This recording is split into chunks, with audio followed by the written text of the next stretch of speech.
Have you ever had your entire world come crashing down in a single, unthinkable moment?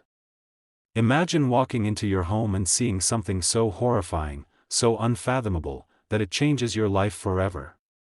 You're not just witnessing a crime, you're witnessing a betrayal so deep that it cuts to the very core of your existence. Now, what if the person responsible for this unspeakable act was someone you trusted? Someone who was supposed to protect your family, someone who was supposed to be a neighbor, not a monster? This is the story of how I became a witness to the worst thing that could ever happen to a parent. It's a story of unimaginable pain, betrayal, and a fight for justice that still continues today. This isn't just another story about an act of violence, this is the story of a mother's worst nightmare and the lengths I had to go to, not just for justice, but for survival. It was a quiet afternoon in our neighborhood. The kind of neighborhood where you believe everyone is looking out for each other. My daughter, who has a disability, had just finished her therapy session. We had planned to head out for a walk, something she loved. She had always dreamed of having the kind of life that wasn't defined by her disability. She had dreams, hopes, and aspirations like any other child. We lived in a tight-knit community, one that always felt safe, one that promised protection and unity. But little did I know, the woman I had trusted as a neighbor, a member of our community, a supposed ally, was capable of something so heinous, it would forever change the course of our lives. Her name? Karen. At first, I couldn't comprehend what I had walked into. The pain in my daughter's eyes, the smoke, the unbearable heat, I still can't forget that moment. It's burned into my memory forever. But this wasn't just about my daughter's physical pain, this was about her dignity, her sense of safety, her future.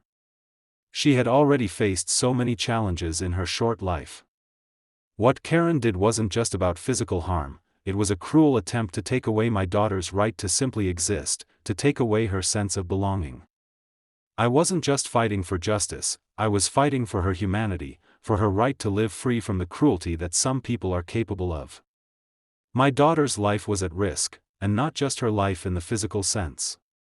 This was about something much bigger, her mental well-being, her sense of self-worth, and her ability to trust the world around her. But what happened that day? How could anyone, especially a neighbor, be capable of such an act? What could drive a person to harm someone who could never defend herself? Was it just a moment of madness, or was there something more sinister behind it all? And how did we, as a family, even begin to pick up the shattered pieces of our lives after that? There's so much more to this story than just the act of violence. It's about the manipulation, the lies, and the terrifying reality that sometimes, the ones we trust the most are the ones who can destroy us. I need you to understand this isn't just a random act of cruelty. It was calculated, it was planned, and it was terrifyingly deliberate. But it doesn't end there. The aftermath of that day is what truly defines who I am now, and who we, as a family, have become since. So, I ask you, what would you do if you were in my shoes? Would you stay silent? Or would you fight back, no matter what it takes? The day had started just like any other. The sun was shining, the birds were chirping, and everything seemed peaceful in our little corner of the world. My daughter, a beautiful soul who had always faced her disability with a resilience that could only be admired, was excited about the day ahead. She had been working hard at her therapy sessions, and today, she had the simple joy of playing outside, something she rarely got to do because of her condition. It was meant to be a moment of normalcy for us. I can still hear her laughter now, echoing through our backyard. She was telling me about the birds she had seen earlier, trying her best to make me laugh with her. The simplicity of that moment felt like a brief escape from the chaos we lived with every day, the kind of chaos that comes with having a child with special needs in a world that doesn't always understand. She was in high spirits, enjoying life, just as any child would. For me, it was a moment of peace, a brief, fleeting moment I would never forget. But even then, deep inside, I felt a strange sense of unease. There was something off in the air. Something I couldn't quite place. You see, Karen, our neighbor, had been acting strange recently. She had always been that one person in the neighborhood who you didn't quite trust, but you didn't know why. She had been polite on the surface, but there was a certain coldness in her eyes that made me uneasy whenever she passed by. I would try to brush it off, dismissing it as nothing, telling myself I was just being paranoid. But now, in the back of my mind, a part of me wished I had listened to that feeling. Over the past few weeks, she had been making subtle comments, remarks about how my daughter should be more careful or how she needed to toughen up. It was as though she was constantly questioning my parenting, though she had no idea what it was like to raise a child like mine. Each time she said something, I brushed it off with a smile, telling myself she was just trying to be helpful. But now, I see those words for what they truly were, warnings I should have heeded. Things started to escalate in the days leading up to the incident. I noticed Karen more and more around the house. She would linger outside, watching my daughter as she played in the yard. At first, I didn't think much of it. Perhaps she was just being nosy, like some neighbors are. But the way she looked at my daughter, the way she seemed to almost study her movements, felt wrong. There were times when I would catch Karen glaring at us through her window, her eyes cold and calculating. I never once saw a friendly smile, just a blank stare, as if she was observing us from a distance. Something about it made my skin crawl. And then there was the comment she made just 2 days before the incident. It wasn't much, but it stuck with me. "I don't know how you do it," she said, her voice dripping with something I couldn't quite place. "She seems like a lot of work, you know. A lot of attention. Maybe more than a kid her age should need." I laughed nervously, but the words hung in the air long after she had left. It was the way she said it, the way her eyes flicked to my daughter with an almost imperceptible sneer. It made me uncomfortable. But again, I told myself I was overthinking it. But now, looking back, I realized those were the first signs that something was wrong. Something was brewing beneath the surface, something dark, something dangerous. And then it happened. That fateful afternoon, when everything changed. I was inside, preparing lunch, when I heard my daughter screaming. The sound tore through me, shattering the calm that had once existed. I rushed to the door, heart pounding in my chest, and there, standing in front of me, was my worst nightmare. Karen. She was holding something in her hand, a lighter. And in that moment, I understood. It didn't make sense, but the horror of it was undeniable. My daughter, who had been happily playing just moments before, was on fire. The flames were dancing along her clothes, and she was screaming in agony, her body writhing in pain. The scent of burning fabric and skin filled the air as I watched, frozen, unable to move. My mind couldn't process what was happening. My daughter, my baby, was burning right in front of me. But that's not what haunts me most. What haunts me is what Karen did next. She stood there, watching, smiling. I remember seeing her lips curl up into a twisted grin as she watched my daughter suffer. The laughter that escaped her mouth, cold, heartless, and chilling, still echoes in my ears. She didn't move to help. She didn't try to put out the flames. She just watched. Watched as my daughter burned. Time seemed to slow down, the world around me spinning in a haze. It wasn't until I heard the sound of sirens that I snapped out of my daze. I didn't even realize I was crying until I tasted the salt on my cheeks. I grabbed my daughter, pulling her into my arms, feeling her tiny body racked with pain. The skin was already starting to blister, her eyes wide with terror and confusion. I tried to calm her, but my words were lost in the chaos of the moment. All I could do was scream for help, scream for someone, anyone, to save her. I couldn't understand it. I couldn't fathom how something like this could happen. And when the emergency responders arrived, they immediately took over, but I could still feel the weight of Karen's gaze on me, lingering like a shadow. She had done this. She had hurt my daughter. She had taken away her safety, her innocence, and she had done it with a twisted smile on her face. But the worst part? The worst part was realizing that I was powerless to stop it. That in this neighborhood, in this safe little bubble we had created, someone so vile was hiding in plain sight, ready to tear us apart. The sirens wailed as the ambulance rushed away, and I watched, numb, unable to process anything. My daughter was in the care of strangers now. I was left behind, alone with nothing but the bitter knowledge that something unimaginable had just happened, something that would change us forever. The days that followed were a blur, a whirlwind of hospital visits, painful treatments, and a sense of betrayal so deep that I could barely breathe. Every time I closed my eyes, I saw her face, my beautiful daughter, lying in that hospital bed, her skin burned, her body fragile. The sight of her in that state crushed me. She had always been so full of life, so innocent. And now, she was broken, and I couldn't understand why. The anger inside me was like a fire of its own, roaring uncontrollably. I wanted to scream, to lash out, but I couldn't even find the words. The guilt was suffocating. Could I have done something differently? Could I have prevented this from happening? Could I have seen the warning signs before it was too late? And then there was the grief. The ache in my chest, the constant weight of knowing that the woman I had trusted, the woman I had considered a neighbor and friend, had done this to my daughter. The betrayal ran so deep that it felt like a physical wound. I wanted to believe that it was all a nightmare, that somehow I would wake up, and everything would go back to normal. But every time I touched my daughter's scorched hand, the reality hit me all over again. This wasn't a nightmare. It was real. And it was happening. I was furious, devastated, and completely lost. But I knew one thing for certain: I wasn't going to let Karen get away with this. Not now, not ever. She had taken something from me, something irreplaceable. And I wasn't going to rest until she paid for what she had done.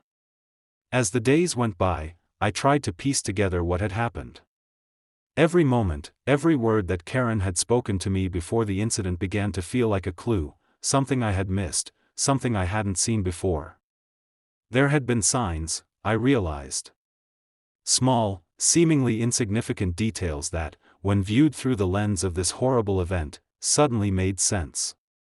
It was that comment she had made about my daughter needing to toughen up. It had seemed like just another casual, condescending remark at the time, but now I saw it for what it truly was, a warning. She had been trying to plant a seed of doubt in my mind, to make me question my daughter's strength. And then there were those moments when she'd linger around, watching my daughter with that strange, cold gaze. It wasn't just curiosity, it was predatory. I couldn't shake the thought that Karen had been planning this all along, waiting for the right moment. But what drove her to it? What made her cross that line? I started looking into her past. There had to be something. I contacted neighbors, asking about her background, her behavior, anything that might explain her actions. What I found sent chills down my spine. People had noticed her strange behavior before, her anger, her hatred toward others, her bitterness. Some said she had a history of getting into arguments with others in the neighborhood, but nothing serious. But then I found a disturbing detail. There had been rumors that Karen had once been involved in a similar incident years ago, though no one could confirm it. Was this just the beginning of a pattern? Had Karen done something like this before, and if so, what had stopped her then? During this time, my family and friends were my lifeline. My husband was an emotional wreck, but he was there, by my side, holding me together when I thought I might fall apart. He was the rock I clung to, even when my anger threatened to consume me. But the real support came from my sister, who was determined to find answers just as much as I was. She helped me dig deeper into Karen's past, making calls, questioning people, and piecing together a timeline of events. But not everyone in the neighborhood was as willing to help. Some were afraid of Karen, worried about what she might do if they spoke out. I didn't blame them, after all, she had already shown just how dangerous she could be. But my sister and I were relentless. One night, after a particularly painful day at the hospital, I sat down with my sister and poured my heart out. What kind of person does this? How could she do this to us? I whispered, the weight of everything threatening to break me. My sister didn't say anything at first, just wrapped her arms around me. But then, her voice was steady, confident. We're going to make sure she pays for this. You have me, you have all of us. We won't stop until justice is served. Her words were a reminder that I wasn't alone, that I had people in my corner who would fight for what was right. And that gave me strength, even in my darkest moments. But as we dug deeper, the tension only grew. Every answer led to more questions, and every new discovery seemed to lead to a dead end. Karen had been careful, covering her tracks, keeping her actions well hidden beneath the facade of a normal neighbor. But there were moments when the cracks began to show. One day, my sister came across a piece of evidence that made my heart race. It was a security camera video from a neighbor's house, one that had captured a portion of the incident. In the footage, Karen could be seen walking casually up to my daughter, holding a canister in her hand. What was more chilling was the look on her face. It wasn't a look of concern or shock, but a look of cold satisfaction as she poured something onto my daughter's clothes. The footage ended before the fire was lit, but it was enough. We sent the video to the authorities, and their response was swift. It was only a matter of time before the full truth came to light, but the more we uncovered, the more I realized how calculating Karen had been.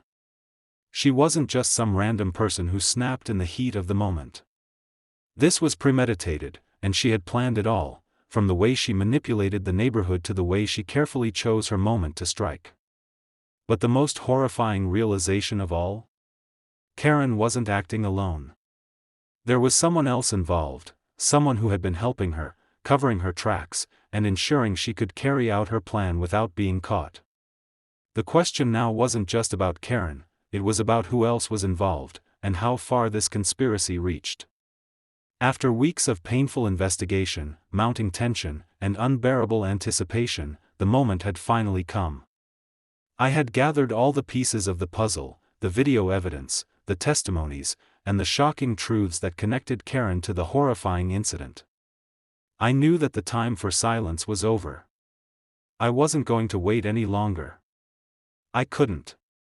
My daughter deserved justice, and I would make sure Karen would not get away with what she had done. It was an ordinary afternoon when I finally confronted her. The sun was starting to dip behind the trees, casting long shadows on the sidewalk, but for me, the world felt frozen in that moment. My heart was pounding in my chest, and every step I took toward her house felt heavier than the last. This wasn't just about the fire or the physical pain. It was about the betrayal, the manipulation, and the horrifying cruelty she had shown. I took a deep breath, steadying myself before knocking on Karen's door. My hands were shaking, but my resolve was unshakable. The door creaked open, and there she stood, the woman who had caused so much pain. Her face was cold, almost emotionless, and yet I could see the flicker of recognition in her eyes. She knew why I was there. "You," I said, my voice steady despite the storm raging inside me. "We need to talk."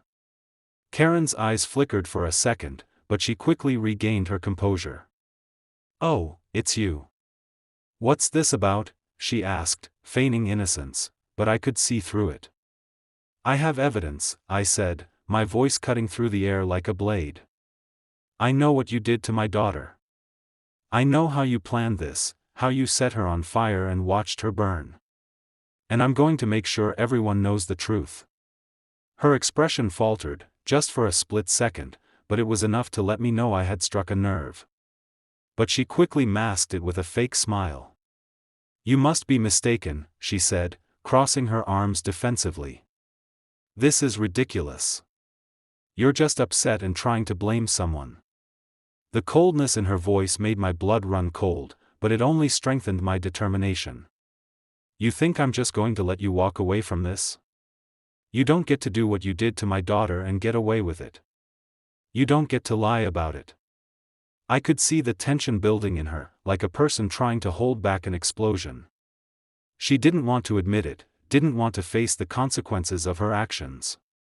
But I wasn't backing down.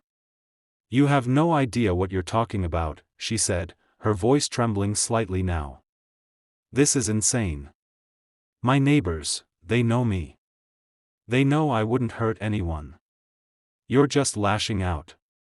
I stepped forward, leaning in, making sure she could see the fire in my eyes. "You're lying. I have video footage of you, pouring something on my daughter and setting her on fire. I've spoken to the neighbors. I know about your past. I know what kind of person you really are." She recoiled slightly, her face draining of color. You can't possibly have proof of that." "I didn't do anything." Her denial was no longer convincing. The cracks in her facade were starting to show, but she wasn't ready to give up just yet. "You think this is just going to go away? That I'm going to let you get away with destroying my family?" I asked, my voice rising with anger. "You don't understand the pain you've caused, the scars you've left. This is going to end now." The silence between us stretched for what felt like an eternity, broken only by the sound of the wind rustling in the trees. Karen's eyes flickered to the side, almost as if searching for a way out, but there was no escape. "I didn't mean for it to go this far," she whispered, her voice barely audible. It was the first crack in her armor. "I was just trying to teach you a lesson. You didn't deserve to have a perfect life with her. I thought if I showed you the consequences, you'd finally wake up." The words hit me like a slap to the face. It wasn't an accident. It wasn't some twisted impulse. Karen had planned this. She had calculated every step, every move, with cold precision. "Teach me a lesson?" I asked, almost unable to comprehend what I was hearing. "You think hurting my daughter, setting her on fire, was some kind of lesson? You're a monster. You've been watching us, waiting for the perfect moment to hurt us. What did you think you'd accomplish, Karen?" Her eyes hardened. "You're too soft. You don't understand the real world. She's a burden to you. You can't handle it. I thought I could help you see that. But now you're going to make this all public, and I'll be ruined." I could see the bitterness and jealousy in her eyes now. The mask was gone. It wasn't just about me or my daughter. It was about something deeper, something much more insidious. She wasn't just angry at us, she was angry at the world, at life itself. She hated us because we had something she didn't: peace, love, and a family that cared. "You did all of this because of your own twisted beliefs?"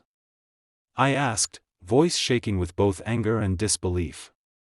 "Because you felt entitled to teach me a lesson? You have no right to hurt my daughter. You have no right to hurt anyone." The truth was clear now. Karen wasn't just a dangerous person. She was a deeply troubled, vengeful individual who had spent years hiding behind a mask of civility, only to reveal the depths of her cruelty when it suited her. But there was something else, something even more terrifying. Karen wasn't acting alone.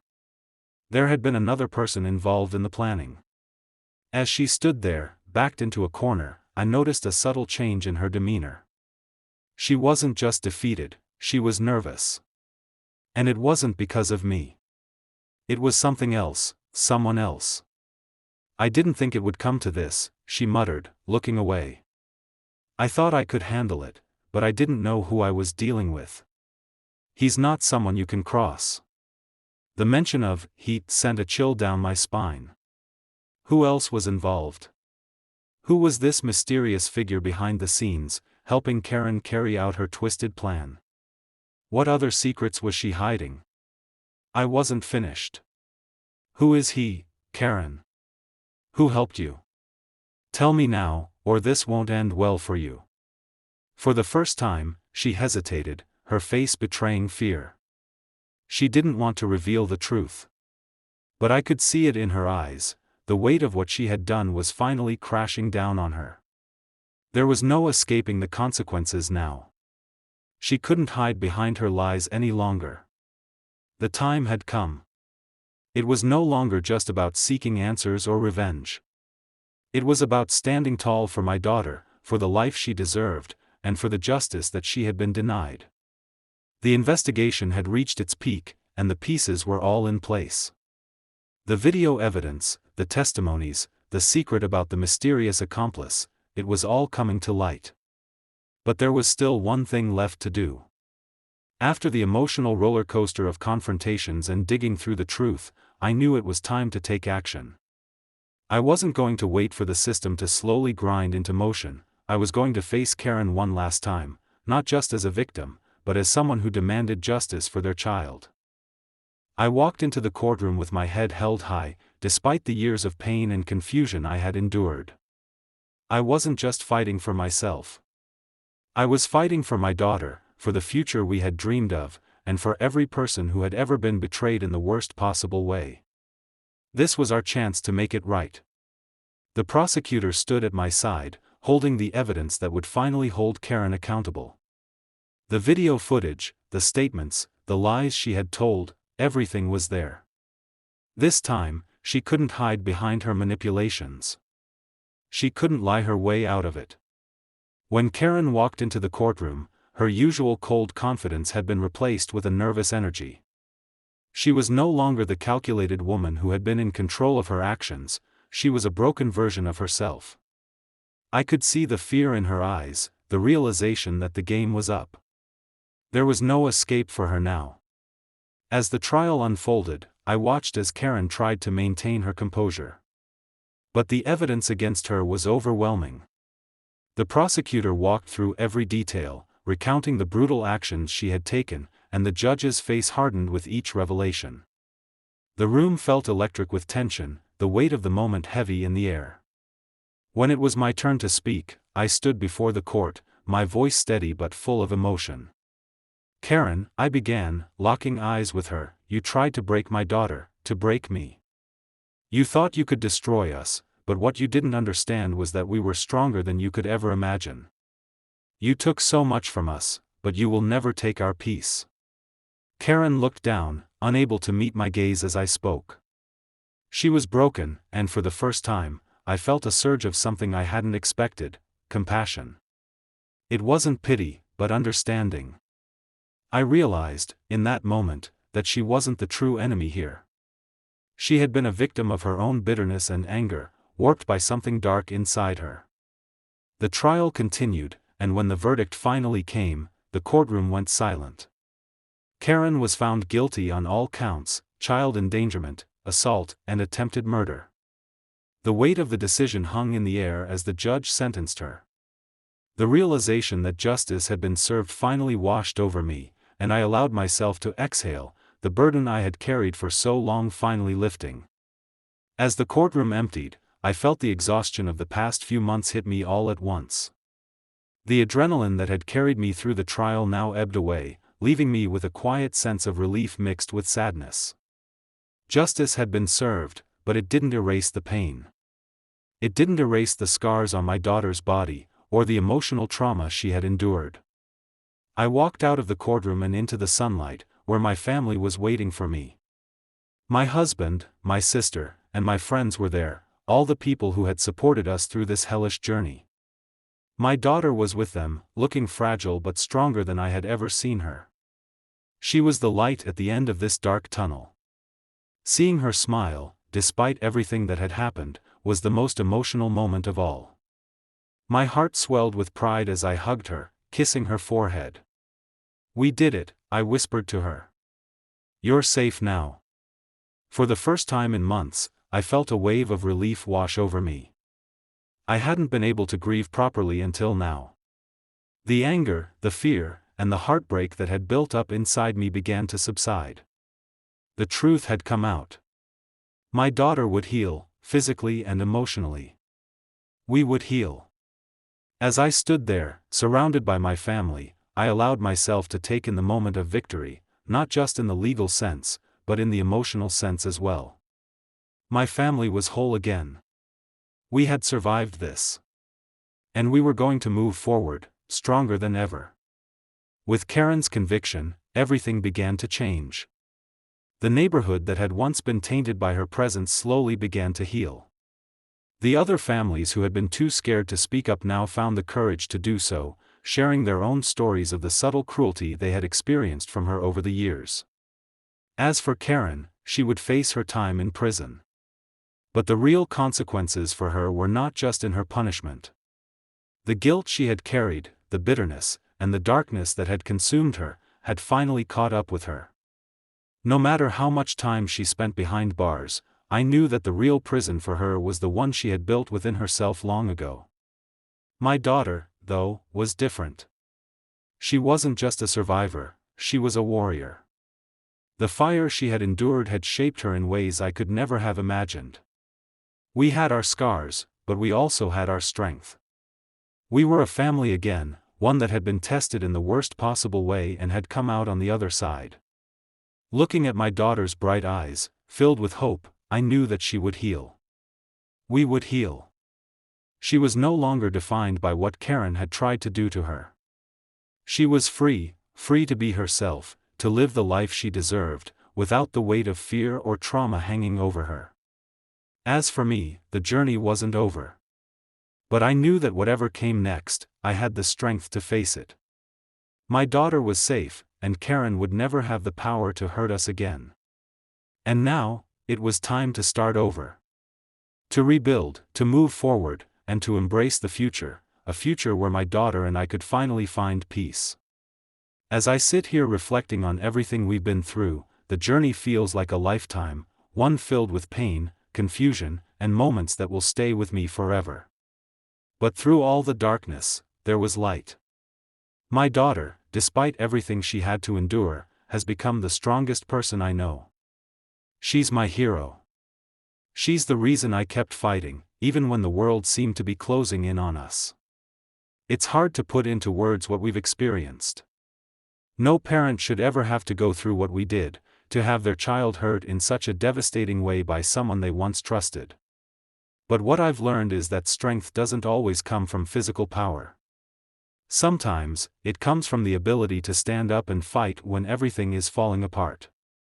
The process of seeking justice was brutal. There were days when I thought I wouldn't make it, when the weight of it all seemed too much to bear. But we did make it. We not only survived the unimaginable, but we emerged stronger, more united, and more determined to protect each other at all costs. Through this journey, I've realized how important it is to never let go of hope.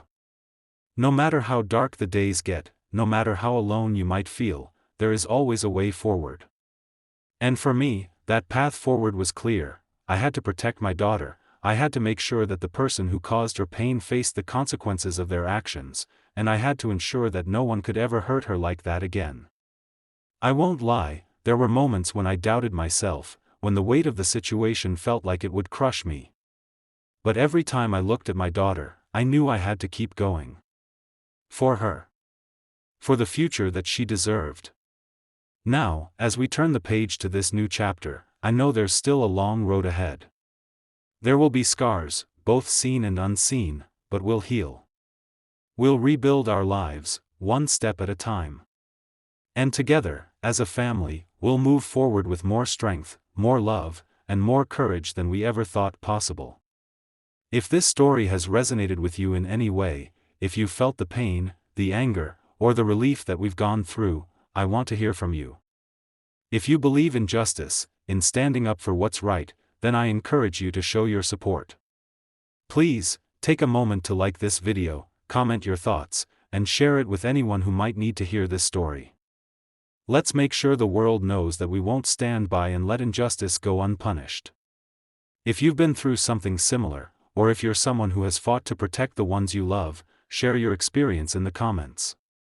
Let's create a space where we can lift each other up and remind ourselves that we're not alone in this journey. And if you haven't already, don't forget to subscribe to my channel.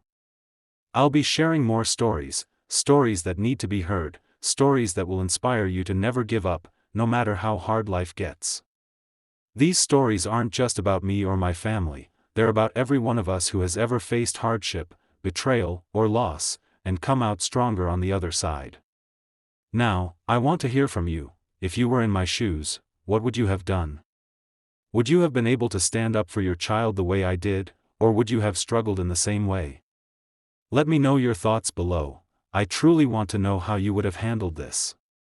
Thank you for watching, and don't forget to subscribe for more shocking, real-life stories that will keep you on the edge of your seat. You won't want to miss what's coming next.